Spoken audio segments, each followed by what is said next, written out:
रास रचो है, रास रचो है, रास रचो है, रास रचो है।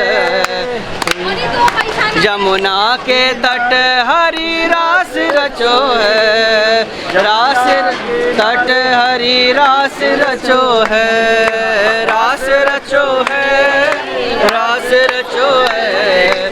यमुना के तट हरी रास रचो है, रास रचो है, रास रचो है।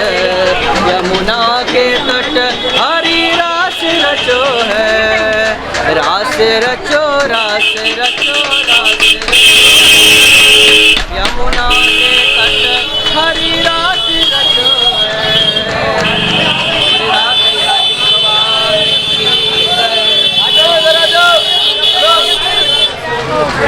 और देखिए अब ये निधिवन का मुख्य द्वार और श्रद्धालु आ रहे हैं, भीड़ बहुत ज़्यादा है तो हमारे लोग काफ़ी भीड़ में पीछे छूट गए हैं, तो इसलिए अब उनको बुलाने के लिए थोड़ा सा एक माध्यम है। अब सीटी बजाने से भी उनको ये संकेत प्राप्त हो जाता है कि हाँ हम आगे आगे चल रहे हैं।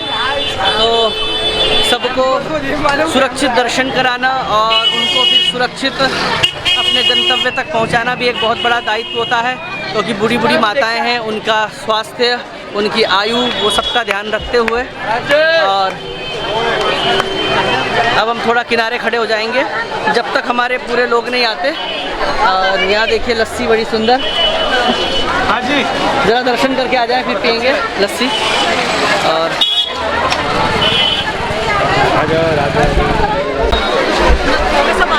क्या ये ऊपर ही है वो?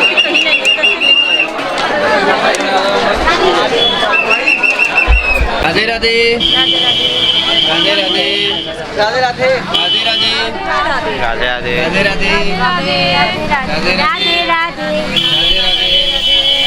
राधे, राधे राधे, राधे राधे, राधे राधे, राधे राधे, राधे राधे, राधे राधे, जय हो राधे राधे।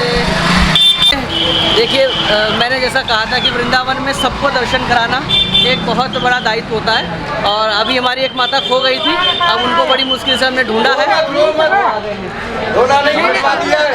तो मिलेंगे।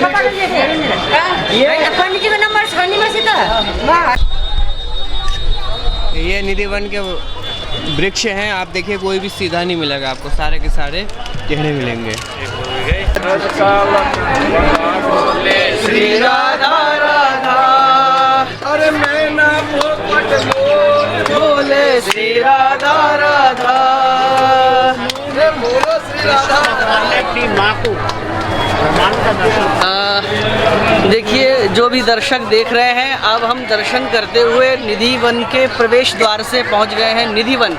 और यहाँ निधिवन में देखिए ये लताएं पताएं जो हैं, ये नहीं स्पष्ट लताएं पताएं हैं। ऐसी मान्यता है कि जो ये लताएं पताएं हैं ये सब रात्रि में गोपियाँ बन जाती हैं, इसके एक एक पत्ते गोपी के रूप में परिवर्तित हो जाते हैं। ये रास स्थली है और 16,108 गोपिकाओं के साथ भगवान श्री कृष्ण ने इस स्थल में रास रचाया था। और ये वृंदावन प्रेम की भूमि है, तो आप देख सकते हैं प्रेम के प्रतीक के रूप में लताएं पताएं आपस में किस प्रकार से जुड़ी हुई हैं, किस प्रकार से लिपटी हुई हैं। और देखिए ऐसे दृश्य आपने कहीं पूरे विश्व में नहीं देखे होंगे। तो प्रेम का प्रतीक है सब कुछ, मानो वृंदावन की रच छूने के लिए ये लताएं पताएं लालायित हों, इनका सबका झुकाव नीचे की ओर है। तो अद्भुत भूमि है ये वृंदावन। भगवान ने लीलाएं तो अन्यत्र भी कई बहुत जगह की हैं, लेकिन भगवान श्री कृष्ण ने जितनी भी लीलाएं यहाँ पर वृंदावन में की हैं और जितने भी राक्षसों को भगवान ने मारा, वृंदावन की भूमि में भगवान ने किसी भी राक्षस को अस्त्र शस्त्र से नहीं मारा, क्योंकि प्रेम की भूमि है। तो भगवान ने यहाँ पर जिसको भी मारा, पूतना को मारा, चाहे अगासुर को मारा, बकासुर को मारा, तो भगवान ने अपने हस्तकमल से ही उन सबका सर्वनाश किया है। लेकिन अस्त्र शस्त्र भगवान ने सबसे पहले अस्त्र भगवान ने यहाँ से मथुरा जाकर कंस को मारने के लिए प्रयोग किया। तो और उससे पहले भगवान ने यहाँ पर अपने लीला के माध्यम से भगवान ने यहाँ पर समस्त ब्रजवासियों को बड़ा आनंदित किया है। तो ये देखिए लताएं, थोड़ा सा दर्शकों को लताएं भी दिखा दीजिए। यहाँ पर ये लताओं की सुरक्षा के लिए बाहर से बांस का ये देखिए आप बांस का सपोर्ट लगाया है, क्योंकि ये सब गोपी भाव से हैं। तो कई लोग जब यहाँ से चलते थे तो लताओं पताओं को स्पर्श करते हुए तोड़ते हुए पत्तियाँ चलते थे, तो जिससे कि उनका अंग खंडित होता था। तो इसलिए ये इस प्रकार की व्यवस्था बांस की गई है। लेकिन हाँ, लेकिन अगर हम आपको इस प्रकार से ये दिखाएंगे तो देखिए, अब हमारा कैमरा अब अंदर जाकर जब दिखाएंगे तो देखिए ये लताएं पताएं ये सब ये गोपियाँ बन जाती हैं रात्रि को। इस निर्जन स्थान में रात्रि को सायं संध्याकालीन आरती के बाद कोई भी भक्त यहाँ पर विराजमान नहीं रह सकता। और ऐसी मान्यता है, यदि रात्रि में इस स्थान पर यदि कोई रहता है तो या तो वो पागल हो जाता है या गूंगा हो जाता है या कुछ आगे का वर्णन करने में वो असमर्थ हो जाता है, ऐसा यहाँ की मान्यता है। तो रात्रि को यहाँ पर किसी भी प्रकार से प्रवेश वर्जित है। और देखिए कितने भक्त यहाँ पर वृंदावन बांके बिहारी के लालायित हैं। अच्छा, वृंदावन बांके बिहारी सब दर्शन करने आते हैं, लेकिन कई लोगों को पता नहीं होगा ये वही स्थान है जहाँ पर बांके बिहारी जी को प्रकट श्री हरिदास जी महाराज ने अपनी तपस्या से प्रकट किया है। ये प्रकट स्थल है, यहाँ पर बांके बिहारी जी प्रकट हुए हैं और फिर यहाँ से वहाँ जाकर विराजमान हुए हैं। बोलिए वृंदावन बांके बिहारी लाल की जय। तो इसी यहाँ पर भक्तों की संख्या देखकर ही हम अंदाज़ा लगा सकते हैं कि वृंदावन के जो दीवाने हैं पूरे विश्व में किस प्रकार से, हमारे देश ही नहीं अपितु पूरे विदेश में बांके बिहारी जी के वृंदावन के किस प्रकार से दीवाने हैं। अपना घर बार छोड़कर यहीं पर अपनी भौतिक सुख सुविधाएं संसाधनों को छोड़कर यहाँ ब्रजवास, यहाँ पर भीख मांगकर खाने के लिए लोग राजी हैं। एक श्लोक आता है कि भिक्षु चर्याम चरंती, बांके बिहारी जी के जो भक्त हैं वो भीख मांगकर खाने के लिए भी तैयार हो जाता है, भिक्षु चर्याम चरंती। तो अद्भुत है ऐसा ये वृंदावन धाम, और सभी हमारे उत्तराखंड वासी यहाँ पर दर्शन कर रहे हैं। और अब हम आगे का दर्शन आपको कराएंगे।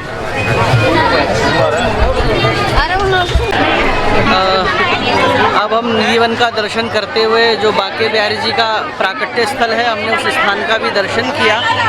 और वहाँ पर हमको एक बांके बिहारी जी का चित्रपट और हरिदास जी के साथ बांके बिहारी जी और साथ में राधा रानी, उनका भी हमको दर्शन हुआ। उस विषय की चर्चा में अभी हम बाहर निकल के करेंगे क्योंकि बहुत भीड़ है। किस विषय की मैं चर्चा कर रहा हूँ कि वहाँ पर श्री हरिदास जी महाराज जिन्होंने बांके बिहारी जी को प्रकट किया, तो उनकी गोद में एक तरफ राधा रानी बैठी हुई हैं और एक तरफ वृंदावन बांके बिहारी जी बैठे हुए हैं, और फिर एक तरफ उन्होंने सिर्फ बांके बिहारी जी को ही दिखाया हुआ है। तो इस विषय में मैं बाद में चर्चा करूँगा। अभी हम आनंद लेते हैं निधिवन का। और यहाँ देखिए निधिवन में यहाँ पर लताओं के लिए पानी की व्यवस्था यहाँ पर की गई है, जल छोड़ा हुआ है। हम आगे चल जाते हैं, तुम वहीं खड़े हो जाओ।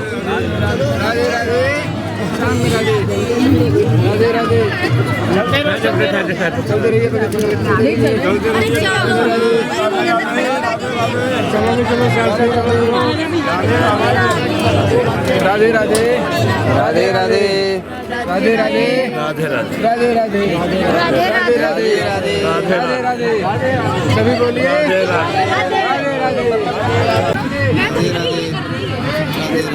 ये देखिए कितनी सुंदर लताएं हैं।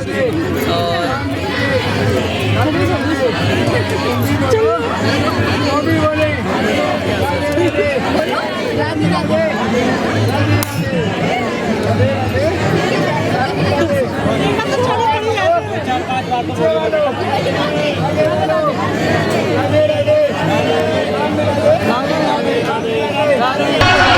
राधे राधे।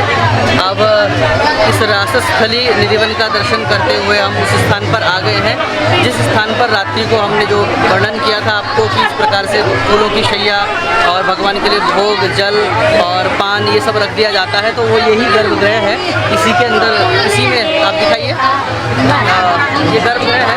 हम इसको फ्रंट से आपको राधे राधे राधे राधे, बहुत बढ़िया। हम लोग भी चंडीगढ़ से राधे राधे राधे राधे राधे। हम इसको आपको सन्मुख से नहीं दिखा सकते क्योंकि वहाँ कैमरा मना है। तो ये वही स्थल है जहाँ पर रात्रि को 7 ताले लगा दिए जाते हैं संध्याकालीन आरती के बाद, और प्रातःकाल फूलों की सैया बिखरी हुई मिलती है, पान चबाया हुआ मिलता है और लड्डू फूटे हुए मिलते हैं। तो भगवान आज भी इस रासस्थली में, और ये भक्त जो इतनी संख्या में आए हैं कि आज हमको एक एक कदम चलना बहुत मुश्किल हो जा रहा है। तो ये इतने भक्त इसीलिए आए हैं, क्यों? क्योंकि भगवान है ऐसा सब जानते हैं, लेकिन भगवान यहाँ पर अपनी उपस्थिति का एक संदेश भी भक्तों को देते हैं, साक्षी भी भगवान देते हैं कि हाँ मैं आज भी यहाँ पर रास रचाने के लिए आता हूँ। तो ऐसी ये रास स्थली है। और रास का अर्थ केवल स्त्री पुरुष का नृत्य नहीं है, रास का अर्थ है आत्मा का परमात्मा में मिल जाना। रास का अर्थ है जीवन का आवागमन का चक्कर समाप्त हो जाना, बार बार माता के गर्भ में आने का चक्कर समाप्त हो जाना। तो रास का मतलब है आत्मा का परमात्मा में मिलना, रास का अर्थ है भक्त का भगवान में मिलना, और रास का अर्थ है नदियों का समुद्र में मिलना। जैसे नदी समुद्र में मिलकर अपने प्राण प्रियतम में मिलकर अपना स्वाद, अपना रूप, अपना सौंदर्य, अपना गुण, अपना स्वभाव सब कुछ समाप्त कर देती है, ऐसे ही एक भक्त रास के माध्यम से जब भगवान में सन्निहित हो जाता है और सारूप्य प्राप्त करता है या एकत्व प्राप्त करता है, तो फिर वो भी नदियों में, समुद्र में, जैसे नदियाँ समुद्र में मिलकर परम शांति का अनुभव करती हैं, वैसे ही वो भक्त भी परम शांति का अनुभव करता है। तो ऐसी ये वृंदावन की भूमि, ऐसी ये रासस्थली निधिवन से हम आप सभी दर्शकों के साथ जुड़े हुए हैं। और जो भी हमारे YouTube चैनल को देख रहा है वो हमारे चैनल को लाइक, कमेंट, शेयर और सब्सक्राइब अवश्य करें। राधे राधे। राधे राधे। लताओं की कितनी सुंदर आकृति बनी हुई है, प्रेम की भूमि है। और कैसा प्रेम यहाँ पर दिखाई दे रहा है, ऐसी लताएं आपने पूरे विश्व में कहीं नहीं देखी। सुंदर गौतम है ना, ऊपर से हरे भरे गोपी और कृष्ण आपस में मिले हुए। अब हम सभी राधे राधे। अब हम सभी निधिवन का दर्शन करके जो वहाँ का मुख्य जो गर्भगृह है उसका दर्शन हमने किया। जिस स्थान के विषय में हम लोग अभी तक चर्चा कर रहे थे, पहले लताएं पताएं देखिए, कितनी अद्भुत लताएं पताएं, अद्भुत दर्शन। और स्थिर करके जरा दिखाएंगे हमारे आचार्य जी।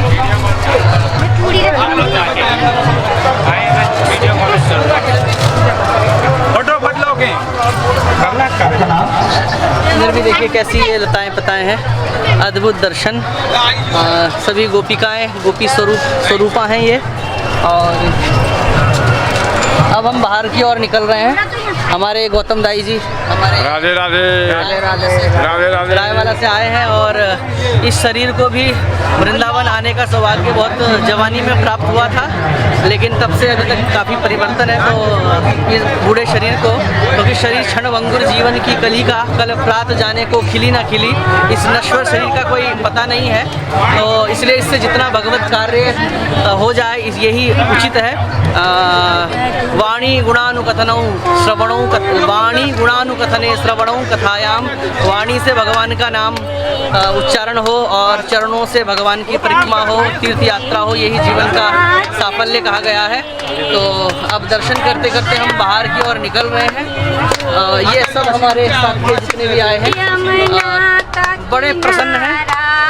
इसमें अधिकांश क्या लगभग सभी शरीर को पहली बार वृंदावन धाम आने का सौभाग्य प्राप्त हो रहा है। और अब हम यहाँ पर ये आ गया है, रास स्थली आ गई है। तो यहाँ पर रास रचाने का अर्थात नृत्य करने का बहुत बड़ा महत्व है। तो आइए थोड़ा सा हम यहाँ पर इस भावना के साथ कि हम भगवान श्री कृष्ण के साथ रास रचा रहे हैं, ऐसा आनंद लेंगे। अब हम जो दर्शन करेंगे, देखो वहाँ पर वंशी चोरी राधा रानी जी का दर्शन हमको प्राप्त होगा। हमने बांसुरी को हमेशा भगवान श्री कृष्ण के ही अधरों पर देखा है, लेकिन एक ऐसा पहला मंदिर है जिसमें राधा रानी बांसुरी बजा रही हैं। तो एक बार हादसे में ही राधा रानी जब भगवान शयन कर रहे थे तो राधा रानी ने कहा, इस बांसुरी को हमेशा अपने कमरिया पर खोस के ये भगवान श्री कृष्ण रखते हैं, इतना बांसुरी से प्रेम करते हैं कि हमारी तरफ भी देखना भूल जाते हैं। इसलिए सखी कन्हैया सो रहे हैं, आज मौका अच्छा है, तो ना भगवान की बांसुरी को चुरा लिया जाए।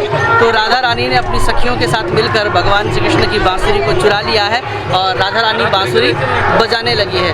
तो वो बांसुरी का स्वर जब भगवान श्री कृष्ण के कानों में पड़ा तो भगवान ने सोचा, वाह, अगर मैं ये लीला ना करता, मेरी बांसुरी आज राधा न चुराती, तो राधा भी बांसुरी इतना सुंदर बजाती है, उनके अंदर भी इतनी सुंदर बांसुरी बजाने की कला विद्यमान है, ये मुझे कैसे ज्ञात होता। तो राधा रानी का यहाँ पर बांसुरी के स्वरूप में दर्शन हमको प्राप्त होता है। जय हो बिहारी लाल की जय। आगे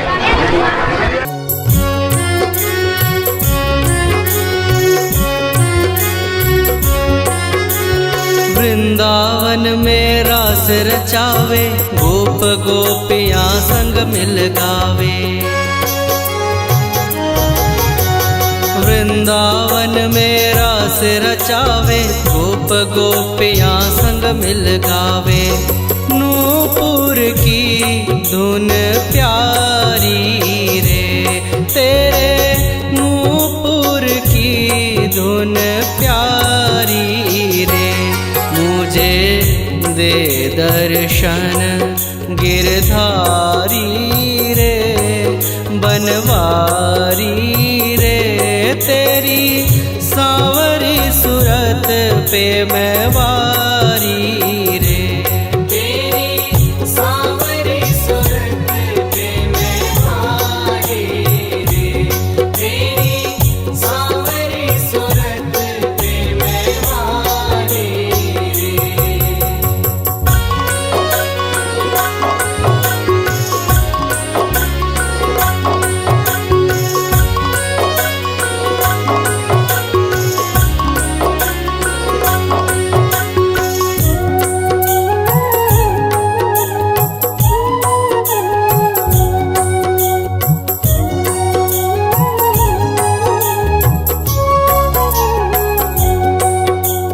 भक्त हेतु हरि रूप बनाए, ब्रह्मानंद मेरे मन भाए। आज भी यहाँ से भक्त लोग आते हैं ब्रजभूमि में। माताएं अपने ब्रज के अंदर में एक स्थान, जहाँ सब ब्रज मंडल में सब कुछ दान हो सकता है, पर इस स्थान के ऊपर में केवल वस्त्र दान होते हैं, क्योंकि भगवान श्री कृष्ण ने गोपियों का वस्त्र चीरण करके इस ब्रज पे जाके तुम्हारा खुद का काम है भाई, नाम से गोत्र से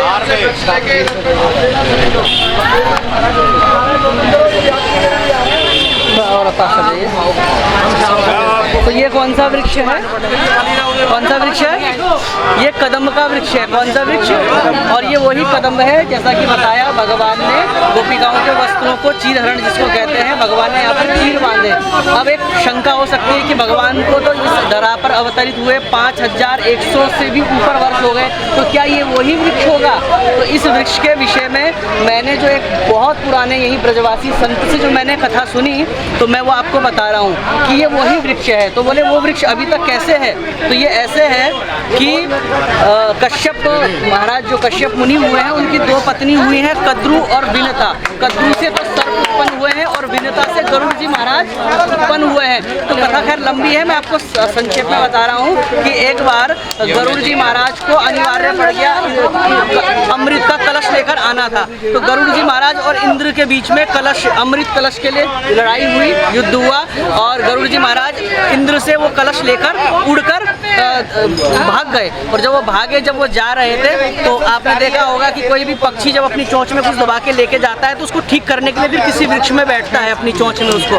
तो गरुड़ जी महाराज उस कलश को जब वो तिरछा हो रहा था, तो थोड़ा सा उसको ठीक करने के लिए, व्यवस्थित करने के लिए इस कदम के वृक्ष में आकर उस कलश को रखा, और चोंच से जब ठीक कर रहे थे तो उसी समय थोड़ी सी कुछ बूंदें अमृत की इस वृक्ष के ऊपर गिर गई। और आप जानते हैं अमृत का प्रभाव, अमृत का मतलब फिर वो व्यक्ति अमर हो जाता है। तो वो वृक्ष अमृत के प्रभाव से वही वृक्ष आज भी यहाँ पर विद्यमान है। और वो अमृत जहाँ जहाँ पर गिरा आपको पता ही है, उज्जैन, प्रयाग आदि, हरिद्वार आदि में, नासिक, और वहाँ पर आज भी कुंभ का मेला 12 वर्षों में लगाया जाता है। बोलिए काली मर्दन भगवान की जय। तो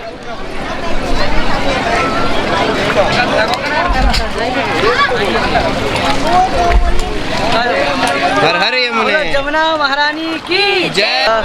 आ जाइए सभी देहरादून वाले इधर आ जाएं। और अब हम जमुना महारानी के दर्शन करने के लिए आ गए हैं। ये देखिए जमुना जी, और किस प्रकार से यहाँ पर नौका विहार हो रहा है, और मंद सुगंध सुंदर हवा यहाँ पर चल रही है। तो बहुत ठंडक, अभी घूमते घूमते सबके पाँव बहुत गर्म हो गए थे, तो यहाँ पर बहुत शीतलता का अनुभव सब कर रहे हैं। और अरे यमुना महारानी की जय, यमुना महारानी की जय।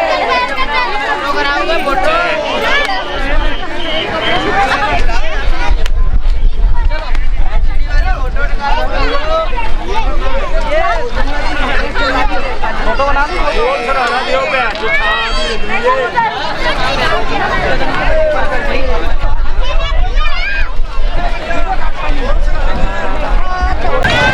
और अब हम जमुना जी का दर्शन करके निकल रहे हैं।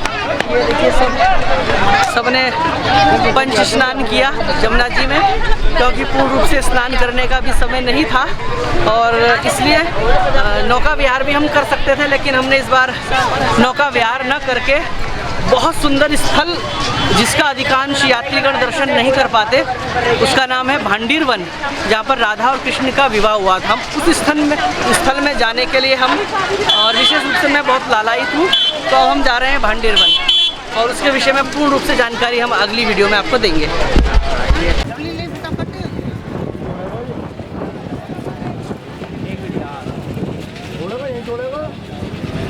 सुने